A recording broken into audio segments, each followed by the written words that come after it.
ষষ্ঠ দিনেও ইরান ইসরায়েলের সংঘাত জারি রয়েছে। গতকাল আমরা দেখেছিলাম তেহরানের রাস্তায় রীতিমতো বিভিন্ন সময়ে বড় সড় বিস্ফোরণ ঘটানো হয়েছে এবং তার পাশাপাশি তেহরানের তৈল ভান্ডার সেখানেও হামলা নেতানিয়াহু বাহিনীর। ইসরায়েলের ক্ষেপণাস্ত্র হামলার পাল্টা দাবি ইরানের। শুক্রবার ইরানের পরমাণু কেন্দ্রগুলিতে হামলা চালানো হয়। দু দেশের মধ্যে সংঘর্ষ অব্যাহত রয়েছে। সাধারণ নাগরিকদের উপর হামলা চালাচ্ছে ইরান, এমনটাই দাবি করা হয়েছে ইসরায়েলের পক্ষ থেকে। কারণ ইরানের একাধিক তৈল ভান্ডারে হামলার অভিযোগ। এ পর্যন্ত ইসরায়েলি হামলায় মৃত্যু হয়েছে 585 জনের, আহত হয়েছেন কমপক্ষে 1326 জন, এমনটাই বিভিন্ন মানবাধিকার সংগঠন সূত্র মারফত জানা যাচ্ছে। রাষ্ট্রপুঞ্জ নিয়ন্ত্রিত আন্তর্জাতিক পরমাণু শক্তি সংস্থার দাবি, ইসরায়েলি হামলায় ক্ষতিগ্রস্ত ইরানের নাতনাজ পরমাণু কেন্দ্র, আর তা থেকে তেজস্ক্রিয় বিকিরণ ছড়ানোর আশঙ্কাও রয়েছে। অর্থাৎ যুদ্ধের কারণ বা তেল আভিভ টার্গেট হওয়ার কারণে নানান দিক থেকে এই বিপর্যয় যা নেমে আসছে।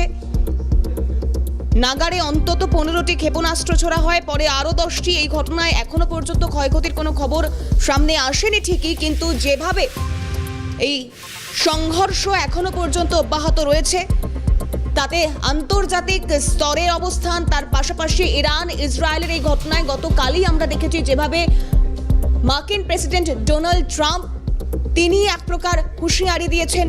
এই প্রত্যেকটা পদক্ষেপ এই মুহূর্তে দাঁড়িয়ে যথেষ্ট গুরুত্বপূর্ণ।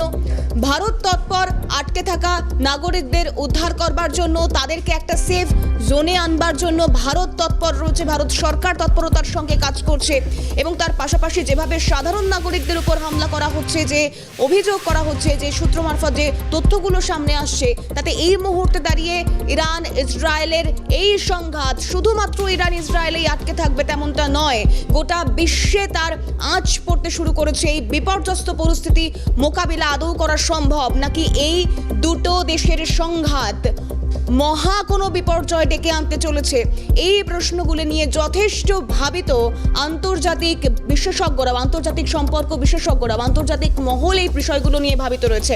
কারণ ইতিমধ্যে যেভাবে একের পর এক প্রাণহানির ঘটনা ঘটছে, প্রায় 600 জনের নিহত হওয়ার খবর সামনে আসছে। এই মুহূর্তে আন্তর্জাতিক সম্পর্ক বিশেষজ্ঞ দেবাশিস নন্দী রয়েছেন আমাদের সঙ্গে টেলিফোন লাইনে। স্যার, আপনাকে স্বাগত জানাবো ক্যালকাটা নিউজে। ইরান ইসরায়েলের এই সংঘাত যা বিশ্বময় বিপর্যয় ডেকে আনছে, এই মুহূর্তে পরিস্থিতি কোন দিকে মোড় নিতে পারে, ভবিষ্যতে কি মনে করছেন? দেখুন, রিসেন্ট যে ডেভেলপমেন্ট দেখতে পাচ্ছি, যুদ্ধ থামার লক্ষণ নেই এবং যেহেতু দুপক্ষকে আক্রমণ করছে, শুধু তাই নয়, এতে করে অন্য দেশের আর কি মহাশক্তির ইনভলভমেন্টের একটা ইঙ্গিত পাওয়া যাচ্ছে।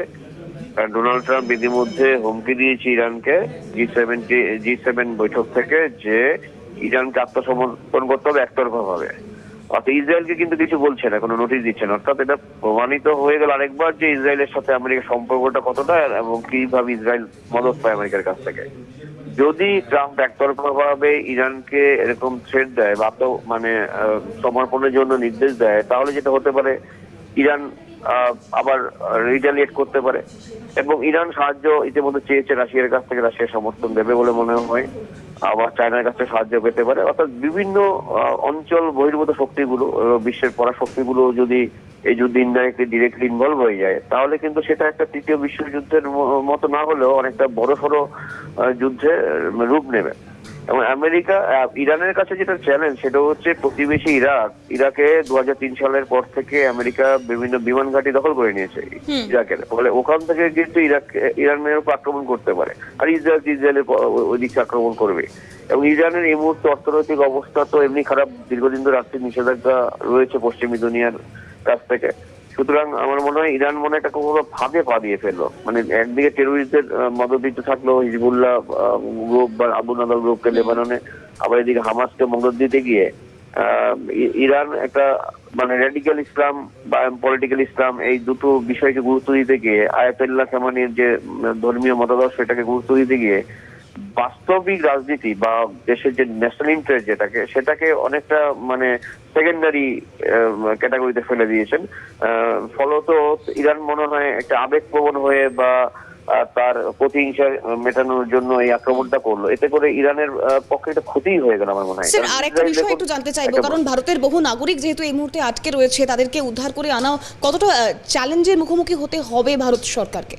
হ্যাঁ, চ্যালেঞ্জ তো অবশ্যই। তাও ভারতের এই অভিজ্ঞতা আছে, যখন ইউক্রেনের ঘটনা ঘটে 2022 ফেব্রুয়ারিতে, তখন ইমিডিয়েটলি কিছুদিনের মধ্যেই ইভাকুয়েট করে নিয়ে এসেছিল ভারতের যারা মানুষজন পড়ুয়া ছিল ইউক্রেনে, এবং শেষের দিকে দেখা যাচ্ছে পোল্যান্ড বা পূর্ব ইউরোপের ওই দেশগুলোতে বিমান পাঠিয়েছে, ওখান থেকে নিয়ে এসছে। এখানে যদি ইরানের বিভিন্ন বিমানবন্দর আমার মনে হয় আগামী দিনে বন্ধ হয়ে যেতে পারে, সেই ক্ষেত্রে প্রতিবেশী অন্য কোনো দেশে হয়তো চলে যেতে পারে সেফ কান্ট্রিতে, ওখান থেকে হয়তো রেস্কিউ করবে ভারতের যারা নাগরিকরা আছেন ওখানে।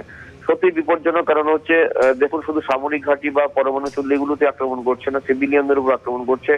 তেহরানের বিভিন্ন অংশে আক্রমণ হয়েছে, তেল খনিগুলো, গ্যাস ক্ষেত্রগুলোতে আক্রমণ হয়েছে। সুতরাং কোথায় আগামী দিন আক্রমণ হবে? সুতরাং এই নিরাপত্তাহীনতায় ভুগছে ভারতবাসী যারা রয়েছেন, ভারতের নাগরিকরা। সুতরাং ভারতের যে দূতাবাস রয়েছে তেহরানে, তারা ওই লোকাল অ্যাডমিনিস্ট্রেশনের সাথে নিরন্তর যোগাযোগ করছে, সাউথ ব্লকের সাথে যোগাযোগ রক্ষা করে তারা আশা করি দ্রুত একটা ব্যবস্থা নেবে। কারণ ভারতের এরকম অভিজ্ঞতা আছে, করোনার সময় ভারত কিন্তু বিভিন্ন সময় বিভিন্ন দেশ থেকে নাগরিকদের ইভাকুয়েট করেছিল। এর আগে লেবানন, বেশ কয়েক বছর আগে লেবানন থেকে, বেইরুত একদমই থেকে তাই। অবশ্যই প্রত্যেকটা পরিস্থিতির দিকেই আমাদেরও নজর থাকছে। অনেক ধন্যবাদ জানাবো আপনাকে। দেবাশিস নন্দী, আন্তর্জাতিক সম্পর্ক বিশেষজ্ঞ, কথা বলছিলাম তার সঙ্গে। এবং সেক্ষেত্রে দাঁড়িয়ে ভারত সরকার যথেষ্ট তৎপরতার সঙ্গে ইতিমধ্যেই সেখানে আটকে থাকা ভারতীয় নাগরিক, ভারতীয় প্রচুর সংখ্যক ছাত্র রয়েছে, পড়ুয়া আটকে রয়েছে, তাদেরকে উদ্ধার করবার জন্য, তাদেরকে সেখান থেকে বের করে আনার জন্য যে তৎপরতা রয়েছে তা কাজ করছে। এবং অন্যদিকে ইরান ইসরায়েলের বর্তমান পরিস্থিতি, আজ 6 দিন হয়ে গেল, এখনো পর্যন্ত তাদের এই সংঘর্ষ অব্যাহত রয়েছে।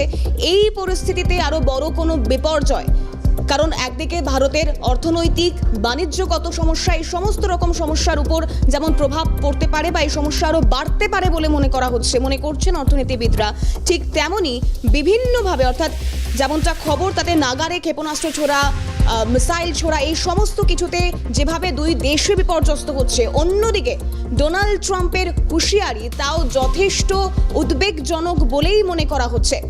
সাধারণ নাগরিকদের উপর হামলা চালাচ্ছে ইরান, ইসরায়েলের পক্ষ থেকে এমনটা দাবি করা হয়েছে।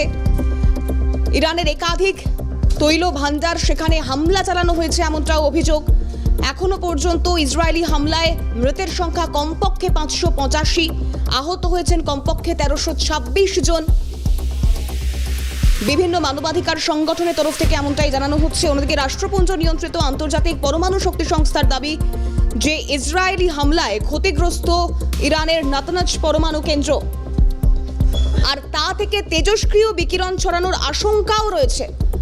অর্থাৎ পরবর্তীতে এই যে বিপর্যস্ত পরিস্থিতি, তা আরও কতটা গুরুতর হতে পারে, বা এই মধ্যপ্রাচ্যের যুদ্ধের দামামা তা তিল তিল করে তৃতীয় বিশ্বযুদ্ধের আকার নিতে পারে কিনা, এই মুহূর্তে আমরা টেলিফোন লাইনে যোগাযোগ করতে পেরেছি জাতীয় সুরক্ষা ও নিরাপত্তা বিশেষজ্ঞ আর্য ঘোষের সঙ্গে। আর্যবাবু, আপনাকে স্বাগত জানাবো ক্যালকাটা নিউজে। মধ্যপ্রাচ্যের যুদ্ধ দামামা বা ইরান ইসরায়েলের এই সংঘাত, এই পরিস্থিতি ঠিক কি মনে হচ্ছে, কোন দিকে মোড় নিতে পারে, আরো কতটা ভয়ানক রূপ নিতে পারে? দেখুন, এই মুহূর্তে যেটা আমি এসেস করছি যে এখানে নেতানিয়াহু, ইসরায়েলি প্রাইম মিনিস্টার, উনি কিন্তু যে রিজলভটা দেখাচ্ছেন সেই রিজলভই দেখাবেন। তেহরানের ফোর্স মানে এইটা অনেক বেশি, আর্ম ফোর্সেস এর সংখ্যা অনেক বেশি ইত্যাদি। এবং তেহরান কিন্তু এই কাজটা করতে পারবে না যে অয়েল সাপ্লাই বন্ধ করে দিলে বিশ্বের এর সম্মুখীন হবে, তারা ক্ষোভের সম্মুখীন হবে। তো সেই দিক থেকে সেটা ইসরায়েল ভালোভাবেই জানে। এবং ট্রাম্প যেটা করছেন সেটা ইসরায়েলের ঘাড়ে বর দিয়ে সমস্ত কিছু করতে চাইছেন। এবং ট্রাম্পের যদি লেটেস্ট বিবৃতি দেখেন, তার মধ্যে ইফস অ্যান্ড বাটস অনেক আছে।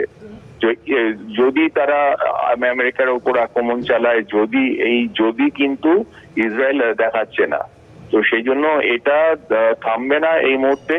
এবং এর প্রভাব কিন্তু সাউথ এশিয়ার উপরেও পড়বে, এটা আমার অনুমান।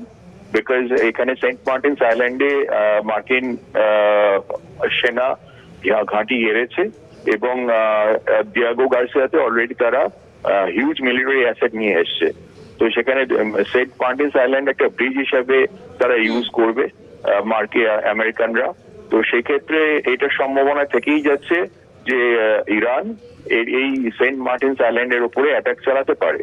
এবং সেখানে অ্যাটাক চালালে সেটা যদি নিউক্লিয়ার টিপ কোনো, এটা নিউক্লিয়ার কনফ্লিক্ট হতেই পারে যে কোনো সময়। ওরা হুদি এলিমেন্ট টেররিস্ট যারা আছে ইয়েমেনের, তাদের হাতেও নিউক্স তুলে দেবার কথা বলেছে, সেটা মোসাদ আরজুবাবু একটু ইন্টারাপ্ট করছি, একটা বিষয় একটু জানতে চাইবো যে ভারতের জন্য কতটা শঙ্কার এই গোটা বিষয়টা? অনেকটাই শঙ্কার, কেননা যদি ধরুন একটা নিউক্লিয়ার মিসাইল ওরা সেন্ট মার্টিন ICBM আসে, ইন্টারকন্টিনেন্টাল ব্যালিস্টিক মিসাইল, সেটাও আসতে হবে না। এমনি ইরান তো কাছেই, তো সেক্ষেত্রে আপনার যদি ওরা হিট করে সেক্ষেত্রে উই আর গন, মানে আপনার আমরা তো কয়েক মিটার দূরে অ্যালং দি রেড ক্লিফ লাইন, আমার পশ্চিমবঙ্গ, কলকাতা, ত্রিপুরা, বিহার, উড়িষ্যা সমস্ত। আর সেটা যদি একটু টেকনিক্যালি ড্রিফট করে যায় মিসাইলটা, তাহলেও আমরা উই আর গন। তো সেই জন্য ভারতের এই ক্ষেত্রে সদর্থক ভূমিকা নেওয়া উচিত। এবং ইরানের যে আয়াতুল্লাহ খোমেনি, তিনি ওসামা বিন লাদেনের থেকে অনেক ভয়ঙ্কর সন্ত্রাসবাদী, তাকে এলিমিনেট করতেই হবে। এবং ডিয়েগো গার্সিয়াতে এই জন্যই আমেরিকা F-2 স্পিরিট বম্বার এনেছে, যেটা কোনোদিন তারা আনেনি আফগানিস্তান যুদ্ধে বা ইরাক যুদ্ধে। এই জন্যই এনেছে, তাদের যে ইরানের যে সেক্ষেত্রে পরবর্তী পরিস্থিতি কতটা ভয়ানক হয় অবশ্যই সেদিকে তো আমাদের সকলেরই নজর রয়েছে। অনেক ধন্যবাদ জানাবো আপনাকে আর্য ঘোষ।